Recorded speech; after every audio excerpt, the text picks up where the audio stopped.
And we are live back on Facebook. After this page got deleted, we got it back, guys. I'm gonna wait a couple of seconds for you guys to get the notification of my live video so I can tell you guys what has been going on for the last 3 weeks. I haven't been able to post because this page got deleted. And after 3 weeks of me fighting for it, I was able to get it back. So this is how this whole thing began. I was just, I came back home from my camel, like I was taking my camel for a walk, and I came back home. I'm opening my Facebook, and then suddenly I get a notification from Facebook saying that we have deleted your page for inauthentic behavior. I was like, inauthentic behavior? I'm the most authentic guy in this whole Facebook. Like, what do you mean inauthentic behavior? Like, everything is super clear. You can see the whole history of me on this page. So anyway, I click on it, and then they are like, if you disagree with this, decision, submit an appeal. And I clicked on appeal, and I was like, I disagree with this, and there must be a mistake. In literally like 5 to 10 minutes, I get a message from Facebook saying, we reject your appeal and this page is deleted. So like, was sorry, but it is what it is. And I'm looking at this, I'm like, dude, I've been growing this page for more than 10 years. Like, I've been growing it, I've been consistent, doing videos, doing lives, doing interviews, doing activism, doing comedy, and now you're just gonna take it away from me like that? And I tried and I tried, and at one point I reached to one point where, guys, like, I really lost hope. I was like, the page is deleted, and the problem is, like, I cannot even talk to you guys and tell you like, yo, my page is deleted, follow me here, this is my YouTube channel. Like, I could not access the page. Like, the page was like deactivated. So even if I wanted to update you guys or send a message, there was no way I could like update you guys, to tell you that my page got deleted by Facebook. So I'm gonna show you, before we get into the politics. I know you guys are excited to know what my thoughts are on like the recent situations in the Middle East, but let me just let you understand what Facebook did to my page and why I haven't been able to be active, and no one's been able to find me. So let me show you the first thing, okay? So the first thing is they send me this picture. We removed your page. We reviewed your page again. This is after I submitted my appeal. When I said I disagree with it, they said, we review your page again. We confirm that this does not follow our community standards on inauthentic behavior. As a result, we removed your page. We know this is disappointing, but we want to keep Facebook safe and welcoming for others. Facebook safe from me? Like, yes, I am hairy, but just because I'm hairy doesn't mean I'm scary, guys. Safe from me? What am I doing, like, on Facebook to, be a danger to society? But it is so clear that, because before they closed my page, if you guys remember the last 3 weeks before they closed my page, I was posting, constantly exposing what the new Syrian government is doing to the Syrians, the atrocities and the criminal acts that they are doing to the minorities, to the Christians, to the Druze, to the Alawites of Syria. And I was posting videos and pictures and proof to show like how oppressive and how, what they were doing to the innocent Syrian people. So I guess because now the new Syrian president made peace with America, made peace with Israel, made peace with Turkey, went to France and shook Macron's hand, went to Saudi Arabia. They removed the economic sanctions from Syria. So because this president is now a puppet to the West, so I think it's not allowed for us to criticize him, even though he was a former Al-Qaeda member and everything. His whole history is documented, and you don't even need to convince people that this guy was a terrorist and is a terrorist. Like, everyone knows who the new Syrian president is. If you just search Al-Julani, his whole dirty history will come out on you. So I guess because now he's the puppet of the US and the puppet of Turkey and Israel, and he made peace with Saudi Arabia and went to France. So now they don't want people like me to be exposing who this criminal is, because now he's one of them.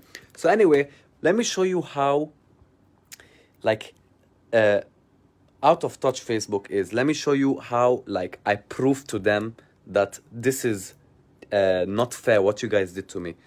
Look at this picture from my Facebook status, okay?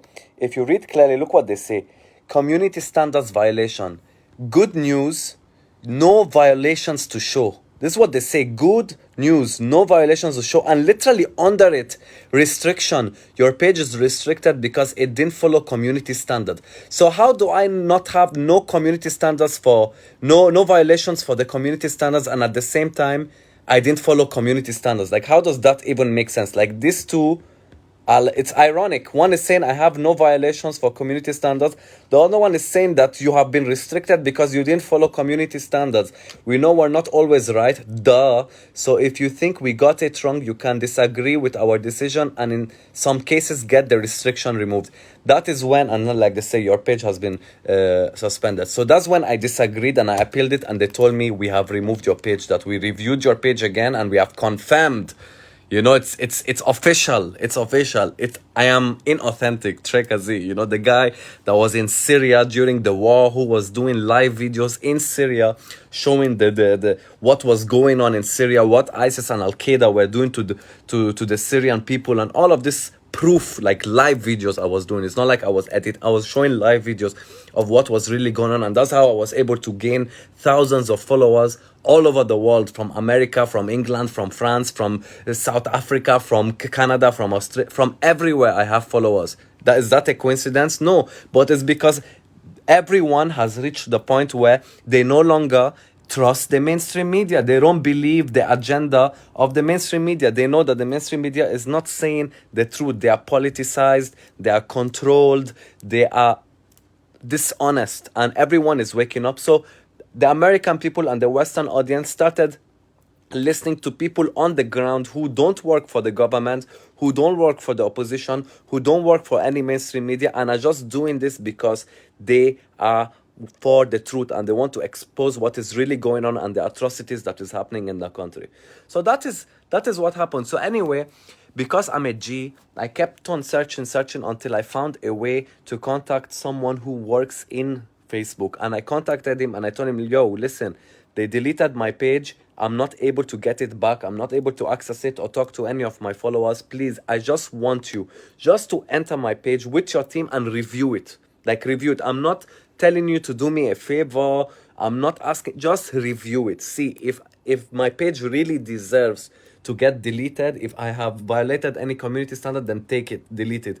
But if not, please get it back to me. This is like my lifetime work. I've been working for more than 10 years in this page, growing my audience, follower after follower.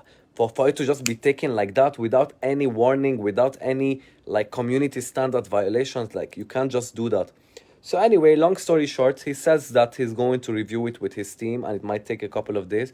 It took them 4 to 5 days, and then they messaged me telling me like, yes, you were right, and your page does follow community standard, and this might have been like an error from AI or like a glitch or whatever. And they gave it back to me. So if I didn't fight for my page, if I didn't for 3 weeks fight for my page, this page would have been gone. Like, there would have been no way you guys would have been able to find me, except if like you just thought, let me search Treka Z in another platform. So that's why, guys, before we get into the politics, it's very, very important for me to tell you this in case this thing happens again in the future. Please, after this live video ends, I really want you guys to follow me on all my social media platforms. Like, follow me on Instagram, on YouTube, on Twitter. All my platforms are under the name Treka Z.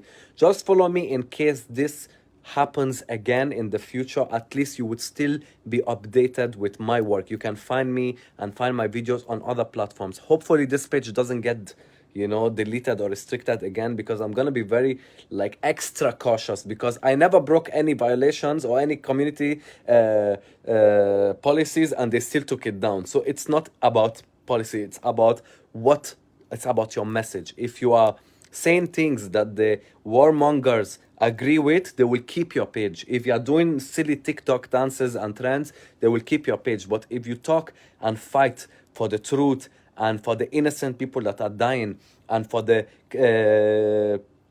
criminal activities that these politicians are doing, they would immediately take you down. You are not allowed to expose their bosses. You know, you should just, you know, stay to doing silly TikTok dances. If I was doing TikTok dances, my page would have had 1 million followers, you know? But anyway, we're gonna get there. We're gonna get to 1 million followers. You guys just continue sharing my post, and we just need to keep fighting the fight. We need to keep fighting the fight. These atrocities worldwide, especially now in the Middle East that are going on, like, who has humanity in their heart to see what is going on and keep quiet? Like, nobody can keep quiet anymore. Like, the truth needs to be spoken. So yeah, so like now let's get down to politics. What do you guys want to talk about? Let me just write in the comments below what topics you want me to address, because like there is a lot to talk about, seriously, you know. And I'm sure this is like now the breaking news is obviously Iran and Israel, and I haven't been able to post any video. I haven't, like, even like, look at the bad luck that I have. My phone, like right now I'm doing this live video not from my phone. I borrowed like my friend's phone to do a live video because 2 weeks ago my phone fell in the pool, and like the camera got damaged, and then I had to change my camera's motherboard. Anyway, it's a long story. So even my phone needs repair. Anyway, so guys, what do you think of the current situation that's happening in the Middle East, like between Israel and Iran? Like, I think things are getting really out of hand, and the idea of World War III is becoming like closer and closer to reality. And I'm not gonna lie, guys, am I the only one? Am I literally the only one who is noticing that Israel is just fighting with everybody and is trying to drag the United States into another war? Like, even when you look at the timing of everything, of how, like, in the past 3 days, how everything happened, like, the timing is very suspicious. Like, literally, Donald Trump is a president known to be the only American president that was anti-war, was against war, was against military interventions, and America first, and let us fix the economy and fix inflation, and let us focus on the border, and let us just, you know, focus on the American companies, bringing them back in America. Like, that is what this guy stood for and, you know, campaigned for. He was against war. He doesn't want to interfere in the Middle East. It's not his business anymore. So this week, Trump is talking about, you know, diplomatic meetings with Iran to make like a nuclear negotiation, to do a deal with the nuclear problem that they've been talking about for the last 20 years. And suddenly, Israel decides to strike Iran. Like, literally, Trump is saying, I want to meet with Iran to do a peace deal, to reach into a conclusion with this nuclear deal. And then Israel just suddenly decides to strike Iran. And why do they want to strike Iran? Because Iran has nuclear weapons. But yes, but don't you also have nuclear weapons? Like, don't you also have nuclear weapons? Like, you cannot lecture another country for having something bad that you also have. Like, if you want people to actually take you seriously, you should lead by example. You should lead by example. Like, I can't be a cigarette smoker and then go to someone who vapes and tell him, hey, stop vaping because smoking is bad for you. They'll be like, yeah, but what about you also smoke? So you're in no position to lecture anybody about anything, you know? So I don't like the idea that they are dragging Trump, like, to start another war, to that, because, you know, at first Trump was like, no, we're not gonna intervene in this war, and if you want to start this war, then you go ahead, but us Americans, we're not gonna send our troops, we're not gonna send our soldiers, we're not gonna send our citizens to die for a war that we told you to not do. Like, Trump told Israel, don't attack. And then Israel was like, no, I'm gonna do what I want to do. And then Israel strikes Iran. And then when Israel strikes Iran, what does Iran do? Iran strikes back. Iran responds. You know, doesn't any country have the right to defend itself? You cannot hit me and then not expect to be hit back. And then when Iran hit Israel started crying like, look, they're hitting us. Oh, look, that hit. Of course they're going to hit you. What did you expect them to do? You expected to hit them and kill the people, kill the generals, kill the scientists, and then for them to like to send you Persian carpets. Like, what did you expect? You know that they were going to retaliate. It's like common sense. So you cannot go and cry. And then when they started crying to America, Trump told them that, no, we're not going to intervene in this strike. So then Israel struck Iran back, and then Iran struck Israel back. And now they've been going back and forth. And it looks like Israel caused a lot of damage to Iran, like serious damage to Iran.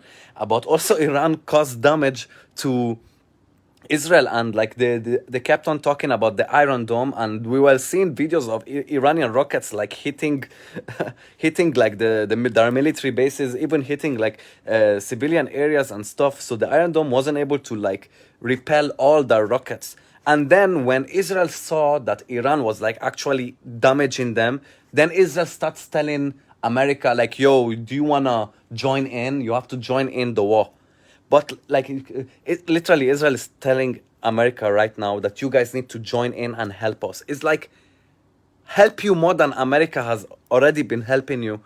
Like America sends Israel $4 billion every year, and it gives Israel the best rockets, the best technology, the best military advices. Like they give them the top quality of military equipments to Israel, and on top of that, they give them $4 billion every year from American tax money. And in addition to all this help that America is giving you to protect yourself in case any Middle Eastern countries decides to attack you, you are now also asking them to join the war. And like, yo, why would you start something if you can't finish it? And like, I don't understand all of these politicians. See, I'm attacking all of them. I don't support any of them because I am against war. I am someone, a Syrian citizen who has lived in Syria, which when it was the most dangerous country in the whole world. And I don't wish war on nobody. I don't wish war on my enemies. I don't wish war on anybody. Nobody deserves to experience the tragedy of war, having to bury your loved one, seeing your neighborhood and country destroyed, your economy destroyed, your family members dying, your best friend. Nobody deserves to experience this. So I don't want any bloodshed from either area, you know. But what makes me very angry, guys, is that all of these politicians, you know, like, you guys are diplomats. Like, that, shouldn't you guys like practice diplomacy? Like, why is everything immediately war? Why is everything immediately let's kill you, let's bomb you, let's defeat you, let's destroy you? Like, you guys are politicians. Like, literally, if you study politics, the first thing they talk to you about is to negotiate, to be diplomatic, to try to find a solution. Not any single thing you're killing. And who are the people that are paying the price? Is us. Is we the people that will end up paying the price. It's not like if Netanyahu wants to bomb Iran, it's like a fight between Netanyahu and the president of Iran. No, it's the people that are going to die. All these presidents, they're all gonna be sitting in the presidential palace, smoking that cigar, drinking that wine, ordering people to go and kill for their cause. And then who's going to get killed? It's us, the people that have nothing to do with any of this war. The people that are just living paycheck to paycheck, trying to make an honest living, trying to take care of their family and their children. We are the ones that are gonna end up paying the price. We are the ones that are gonna suffer the consequences. If there is any bomb or destruction, we are the ones that our life is gonna be in danger. If there is any economic sanctions, we are the ones that are gonna suffer the economic situation of the country. Ask me, you guys remember all the stuff that we experienced as Syrians and are still experiencing till today. We're still paying the price of this war. Excuse me, I'm thirsty. So it's just annoying how like they're just killing each other.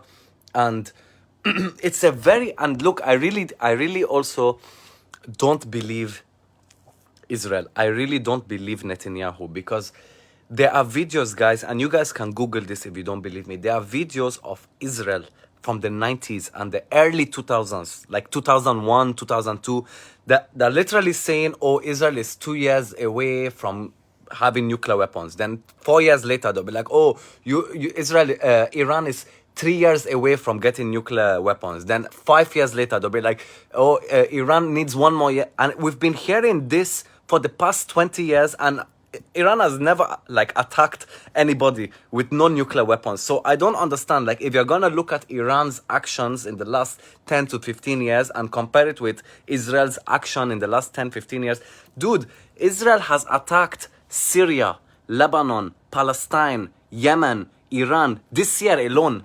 Like in a year, Israel has attacked 5 countries alone.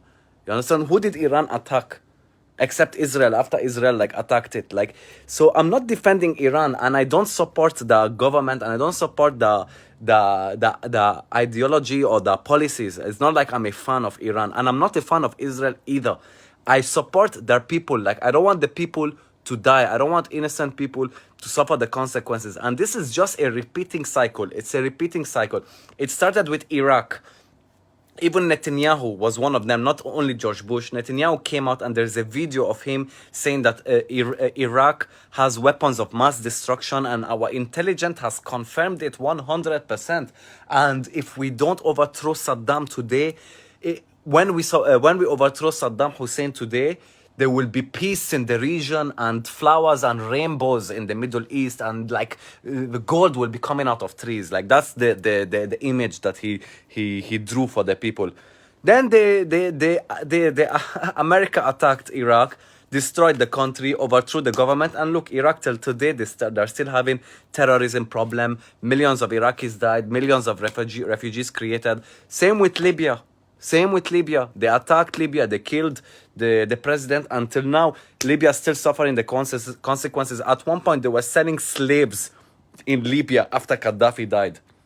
They were selling slaves in the market in Libya. And you can Google every single word I say, because everything I'm saying is factual. You understand? So not only that, Syria was a secular... Syria, before the war in 2011... Syria was known to be the safest and cheapest country in the whole of the Middle East.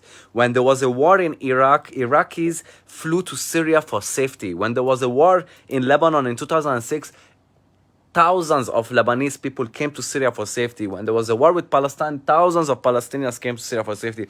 Syria was known to be the safest and the cheapest country in the Middle East, and Syria was the only country there that didn't have debt.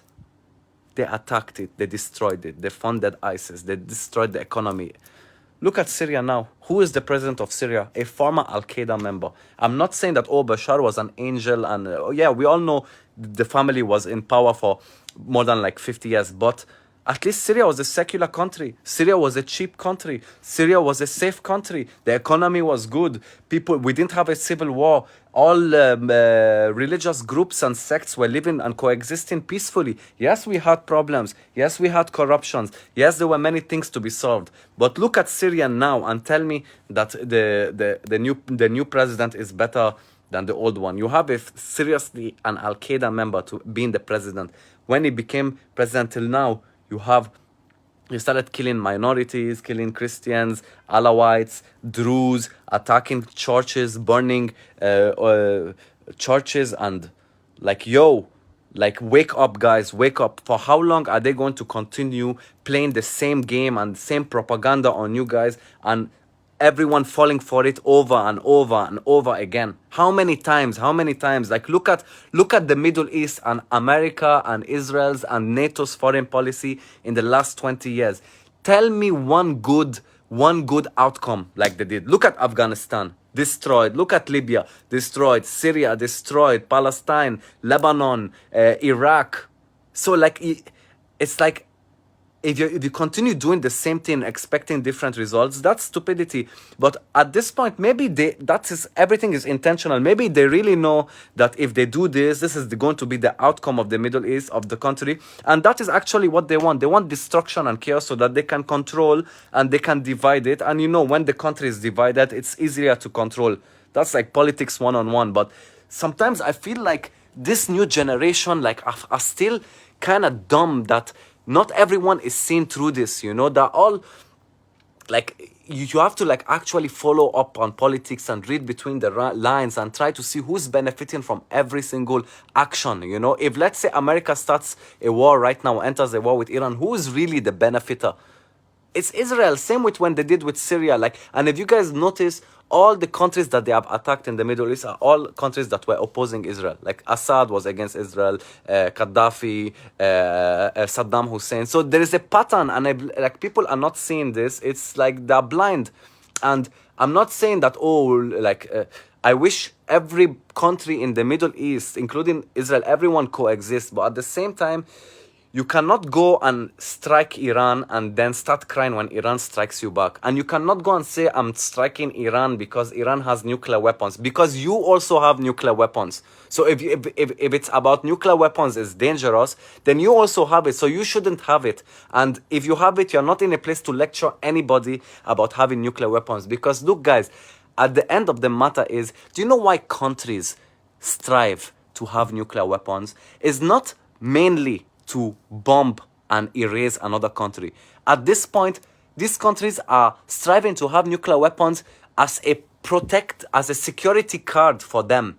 You know, it's like it has been very obvious, like when a country has nuclear weapon, no other country will dare attack them, because they'll be like, oh, if we attack them, they will hit us with a nuclear weapon. So like nuclear weapon is like something to kind of like protect yourself from being invaded. Like look at North Korea. Of course, I don't like Kim Jong-un, but look at North Korea. Like, why hasn't anyone dared to attack North Korea? It's because they have nuclear weapons, and that was the reason why no one has been able to like really, you know, mess with them.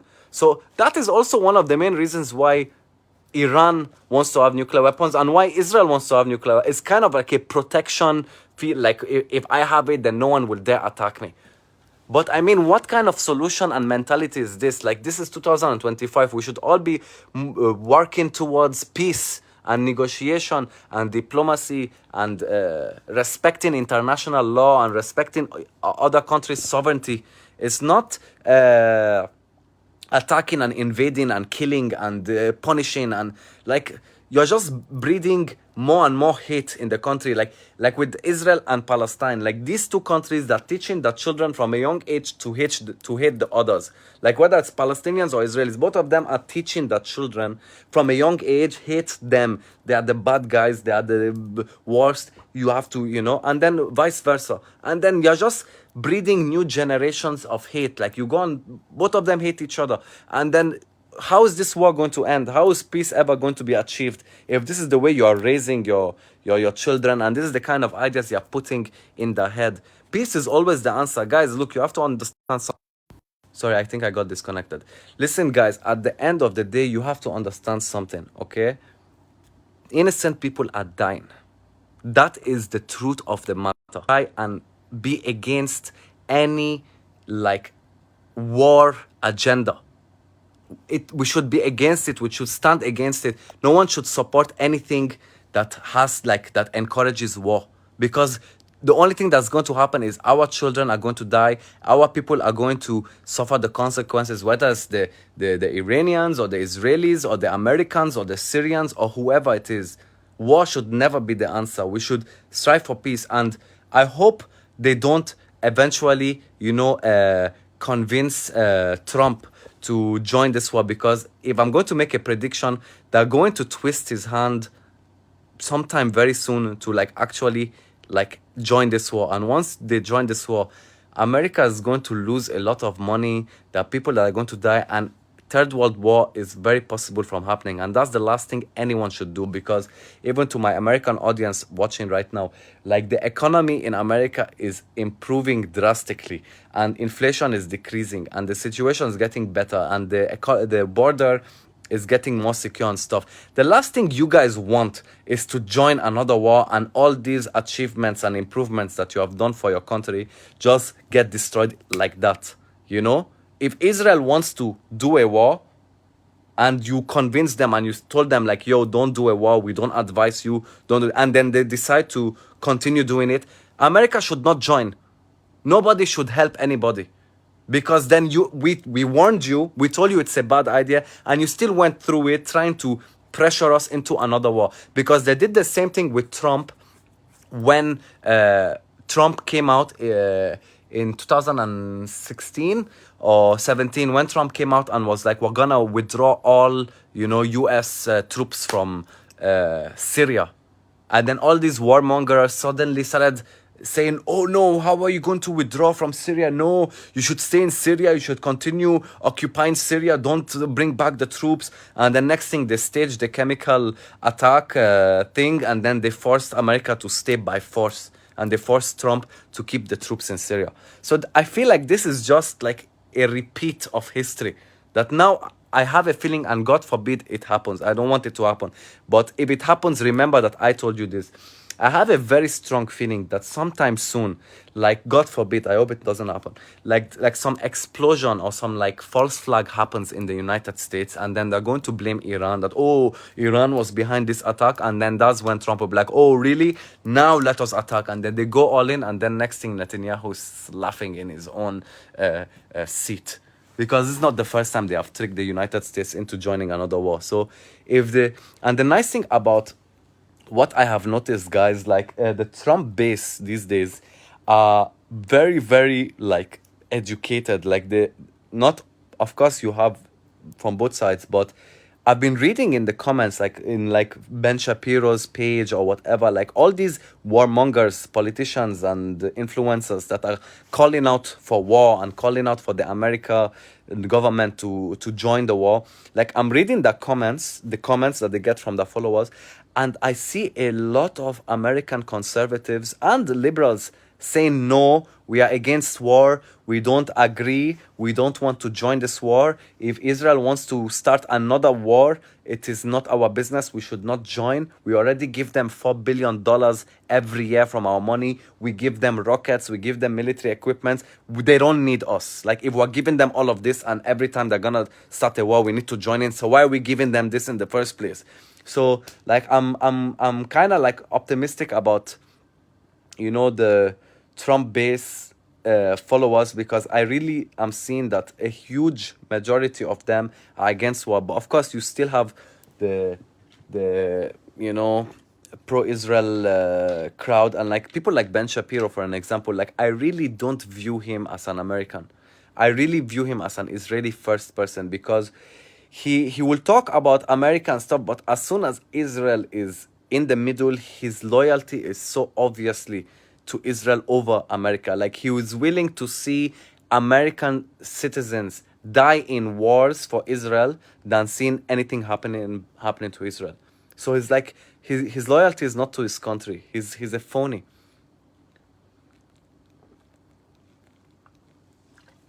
Yeah. Everyone should speak up. Everyone in the United States should speak up and tell the government that we don't want war. And if America is going to intervene in this issue, it is to do a peace deal, to create stability, to create no more bloodshed happening, you know? Ceasefire, not to make things worse and start making Russia and everyone to join in and let it become a third war. But you know what? I'm gonna tell you guys something.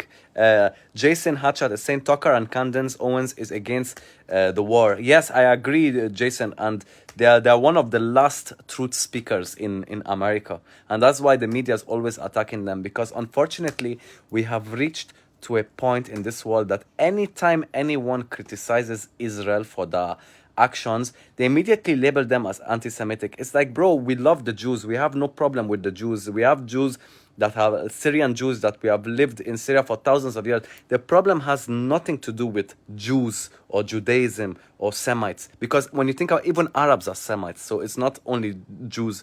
Arabs are also Semites. Just Google it. It's also a fact. So the problem is about, like, the whole world is seeing what they are doing. Like, they're seeing what they have been doing to the Palestinians. Like, at this point, anyone that denies that what they are doing to Israel isn't a genocide is actually blind. Like the whole of Gaza is destroyed. Are you telling me the whole of Gaza is Hamas? Everything is Hamas. Anytime, like, there are videos of them. Like, it's undeniable anymore. Like, I don't even debate with people anymore with this, because if you really can't see it, you're really blind, or maybe the media that you're watching are brainwashing you. And it's all Netanyahu. This guy, just the Israeli people, like, really need to overthrow this guy, because this guy has caused nothing but war and death and fear to the Israelis. Like, for the last how many years, their life is always, you know, under threat. They're always under the bunkers. They're always hiding. They're always fighting. And it's because of his policies. You cannot attack a country and then expect the country to not fight back. You cannot kill a people and not expect the people to fight back. Like, it's just common sense. It doesn't have to be politics. Go and bring your 5-year-old son Go and let another 5-year-old son go and slap your son. You're gonna see your son automatically, naturally, he's going to slap him back. It's human nature. You cannot hit me and expect to not get hit back. So war is not the solution, guys. And I'm going to show you this video, which is very important, by the way, to show you guys that all of this stuff that has been happening for the last 20 years is planned. Is planned, has been written down from 20 years ago. Nothing is a coincidence. Nothing is natural. Everything has been planned by the military industrial complex 20 years ago. 20 years ago. There is this guy, he's a US general, okay? He spoke about this something like 15 years, like back in 2005 or something. And he says that there was a plan to attack like 5 countries, and it would be, let me just make you watch this video so you can look at this video is like from 20 years ago, and just listen to it and then see what is happening now these days, and everything will begin to make sense for you guys. About 10 days after 9/11, I went through the Pentagon and I saw Secretary Rumsfeld, and one of the generals called me and he said, "Sir, you got to come in and talk to me a second." I said, "Well, you're too busy." He said, No. He says, "We've made the decision. We're going to war with Iraq." I said, "We're going to war with Iraq? Why?" He said, "I don't know." He said, "I guess they don't know what else to do." I said, "Well, did they find some information connecting Saddam to Al-Qaeda?" He said, No. He says, "There's nothing new that way. They just made the decision to go to war with Iraq." He said, "I guess it's like we don't know what to do about terrorists, but we got a good military and we can take down governments." So I came back to see him a few weeks later, and by that time we were bombing in Afghanistan. I said, "Are we still going to war with Iraq?" And he said, "Oh, it's worse than that." He said, "I just got this down from upstairs, meaning the Secretary of Defense office today." And he said, "This is a memo that describes how we're going to take out 7 countries in 5 years, starting with Iraq and then Syria, Lebanon, Libya, Somalia, Sudan, and finishing off Iran." I said, "Is it classified?" He said, "Yes, sir." I said, "Well, don't show it to me." Can you imagine? Can you imagine? Like, this has been a plan all along. So it's nothing is a coincidence. Like, they knew, like, they got rid of Hezbollah, they got rid of Assad. Before that, they got rid of Gaddafi and Saddam. And now who is left in the region that is opposing them? Iran. So now their plan is to destroy Iran, which I think is highly possible. They're gonna eventually be able to, unless we put a stop to this. And I really predict that after they destroy Iran, then they can put all their focus on Russia. And then when that happens, it's like America has a domino on the whole world. They have like completely dominated the whole world. Nobody like can compete with them again. But then there'll always be some new resistance. Then it will be China. Then after they destroy China, it will be India. It's like, that is not a solution. That is not a solution. Just because you disagree with a government's policy or politics doesn't mean you have to go and destroy the whole country and kill the people. From now on, if a politician is against another politician, let those 2 politicians fight. Put them in a UFC ring and let them fight it out. The person that gets KO'd or submitted the winner will be able to put the policies. But stop dragging us innocent people into wars, and stop letting us innocent people die because of your policies, because you failed politicians, failed to be diplomatic, and failed to negotiate peace deals. We are sick and tired of dying because of these politicians. We're sick and tired of burying our loved ones because of the policies that these politicians are doing. Anyway, guys, I just wanted to do this live video for now, and I'll be back with more and more videos. I'll be doing more live videos since now I am back. So thank you all for like really being like huge supporters of mine and always being there for me. And thank you for your patience, and to all the people that like also helped me share the word when my page got deleted.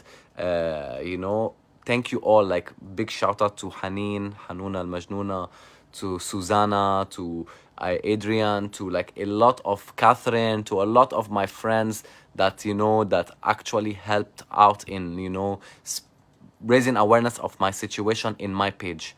So guys, that will be all for now. I'll be back very, very soon with more videos. Please write in the comments what topics you want me to do, or send me on my inbox. Talk to me, I'll always respond, like always. Tell me what more topics you guys want me to talk about, to cover, and I'll definitely be responding to you guys and doing more videos. And if you guys support my work and support my videos, please, I'll put my PayPal link on in the description, and you can support me by donating, helping me, you know, continue the work I'm doing, and probably get a new phone or a new camera, because I can't be borrowing my friend's phone every time I want to do a live video. So, and I also have a new website. I don't know if you guys heard, there's a website. I'll also put the link in the description. Like, I'm selling now cool Syrian merch and stuff, so you guys can support me in these ways. And I will definitely see you guys very, very soon for more videos, because I'm back, baby. The hairy beast from the Middle East is back. They thought they would be able to shut me down. They ain't gonna shut me down, and they ain't gonna stop till the casket drops. Anyway, I love you guys so much. Thank you all for your support, and thank you all for because all of you guys are like peace lovers. You're against war. You are for the truth, and you know, we are one tribe, and we found each other. Anyway, guys, I'll see you guys very soon in my next video. Love you. Peace.